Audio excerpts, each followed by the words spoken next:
स्वागत है। आज हम एक बहुत ही मशहूर किताब पर बात करने वाले हैं, नेपोलियन हिल की थिंक एंड ग्रो रिच, मतलब सोचिए और अमीर बनिए। इस पर जरा गहराई से चर्चा करते हैं। जी हाँ। और देखिए, शुरू में ये साफ कर देना अच्छा है कि ये किताब सिर्फ पैसा कैसे कमाए उसके बारे में नहीं है। अच्छा।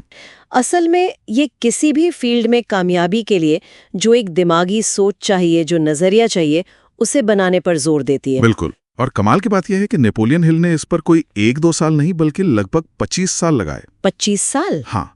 उस जमाने के जो सबसे सफल लोग थे, जैसे Andrew Carnegie, Henry Ford, Thomas Edison, उन सबको स्टडी किया और फिर जो निचोड़ निकला उसे 13 सिद्धांतों में बांध दिया।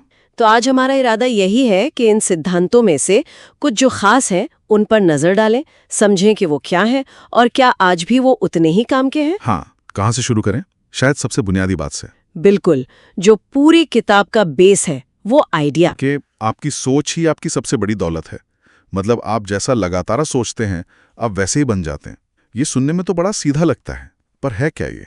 इसका मतलब है कि कोई भी बड़ी कामयाबी, चाहे वो पैसा हो, करियर हो या कोई भी लक्ष्य, वो पहले एक सोच के रूप में ही जन्म लेती है। हिल का जो पहला सिद्धांत है ना, वो इसी से जुड़ा है। तीव्र इच्छा, बर्निंग डिजायर जिसे कहते हैं। तीव्र इच्छा, ये बस किसी चीज को चाहने से अलग कैसे है? जैसे मैं कहूं, हाँ मुझे अमीर बनना है। नहीं नहीं, उतना काफी नहीं। हिल कहते हैं कि इच्छा एकदम प्रबल होनी चाहिए, जुनून की तरह। आपको बिल्कुल साफ साफ पता हो कि आप क्या चाहते हैं, कितना चाहते हैं और कब तक। अच्छा। और सबसे अहम कि आप उसके बदले में क्या देने को तैयार हैं। मतलब अपनी मेहनत, अपना समय। ये इच्छा आपके दिमाग पर, कह लीजिए, छाई रहनी चाहिए। ठीक है, इच्छा तो बहुत जबरदस्त हो गई, पर कई बार मन में शक आता है ना कि क्या मैं ये कर पाऊंगा। यहां शायद दूसरा सिद्धांत आता है, विश्वास, फेथ। बिल्कुल सही पकड़ा आपने, विश्वास। मतलब ये पक्का यकीन कि हाँ, मैं अपनी इस इच्छा को हकीकत बना सकता हूँ। और हिल इसका तरीका भी बताते हैं। हाँ, क्या तरीका? Auto suggestion. आत्म सुझाव, यानी अपने लक्ष्य को बार बार दोहराना, मन में उसे महसूस करना, कल्पना करना कि वो मिल चुका है। ये ऑटो सजेशन ये कैसे काम करता है? कहीं ऐसे भूत को तसल्ली देना तो नहीं? देखिए, हिल के हिसाब से ऐसा नहीं है। वो मानते थे कि हमारा जो अवचेतन मन है, सबकॉन्शियस माइंड, वो तर्क नहीं करता, वो सीधे आदेश मान लेता है। तो जब हम बार बार पॉजिटिव बातें दोहराते हैं, कल्पना करते हैं, तो हम अपने अवचेतन मन को एक तरह से प्रोग्राम कर देते हैं, उसे अपने लक्ष्य की तरफ काम करने के लिए तैयार करते हैं। इससे आपका विश्वास भी बढ़ता है और मोटिवेशन भी बना रहता है। अच्छा, तो पहले तीव्र इच्छा, फिर उस पर विश्वास, और विश्वास को पक्का करने के लिए ऑटो सजेशन। इसके बाद क्या? प्लान बनाने की बात आती है। किताब में विशेष ज्ञान, कल्पना, संगठित योजना का जिक्र है। जी बिल्कुल। विशेष ज्ञान मतलब वो खास जानकारी जो आपके लक्ष्य के लिए जरूरी है, सिर्फ जनरल नॉलेज नहीं। या तो वो आपको सीखनी होगी या फिर ऐसे लोगों से जुड़ना होगा जिनके पास वो ज्ञान है। ठीक है। फिर आती है कल्पना, इमेजिनेशन। हिल इसे 2 तरह का बताते हैं। एक जो बिल्कुल नया आइडिया लाए और दूसरी जो पुराने आइडियाज को नए तरीके से जोड़े।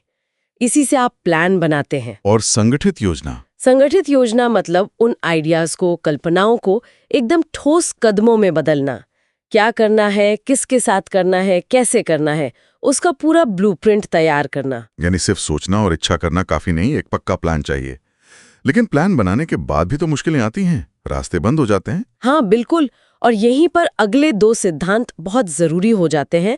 निर्णय लेना यानी डिसीजन, और दृढ़ता यानी परसिस्टेंस। निर्णय और दृढ़ता। हिल ने ये देखा कि जो कामयाब लोग होते हैं वो फैसले जल्दी लेते हैं और फिर उन पर टिके रहते हैं, जबकि जो कामयाब नहीं हो पाते वो फैसले लेने में देर करते हैं और फिर जल्दी बदल भी देते हैं। और दृढ़ता मतलब लगे रहना, हार ना मानना। एग्जैक्टली, हार ना मानना।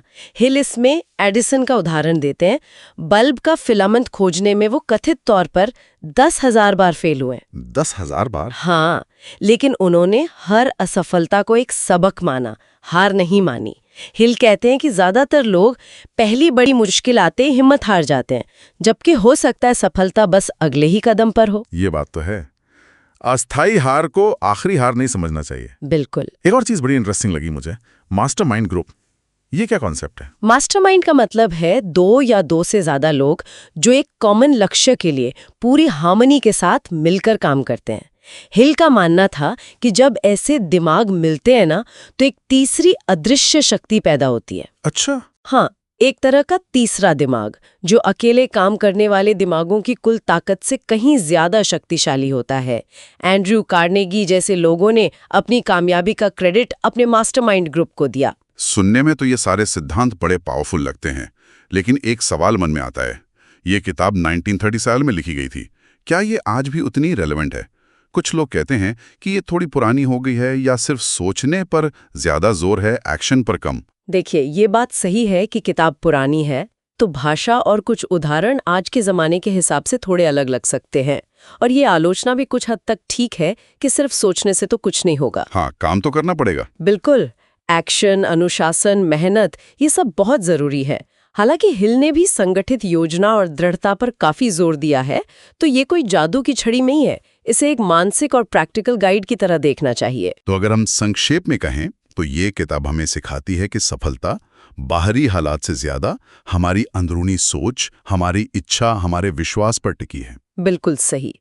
थिंक एंड ग्रो रिच हमें एक नजरिया देती है बड़ा सोचने का, सपने देखने का और फिर उन्हें हकीकत में बदलने का एक तरीका बताती है। ये सिर्फ पढ़ने के लिए नहीं है, इसे जीवन में उतारना जरूरी है। जैसा कि किताब का निचोड़ है, शायद आप जैसा सोचते हैं वैसा ही बनते हैं। सोच को बड़ा कीजिए, सफलता आपके पीछे दौड़ेगी। हाँ, और अंत में बस एक सोचने वाली बात छोड़ जाते हैं सबके लिए। इन सिद्धांतों को जानना एक बात है, पर इन्हें अपनाना, उसमें समय लगता है, अनुशासन चाहिए। तो क्यों ना आज ही इनमें से किसी एक आइडिया को लेकर एक छोटा सा कदम उठाया जाए। जैसे अपनी सबसे गहरी इच्छा को साफ शब्दों में लिखना, या फिर सिर्फ 5 मिनट निकालकर किसी लक्ष्य के लिए ऑटो सजेशन की प्रैक्टिस करना। वो पहला छोटा कदम क्या हो सकता है, ये सोचने वाली बात है।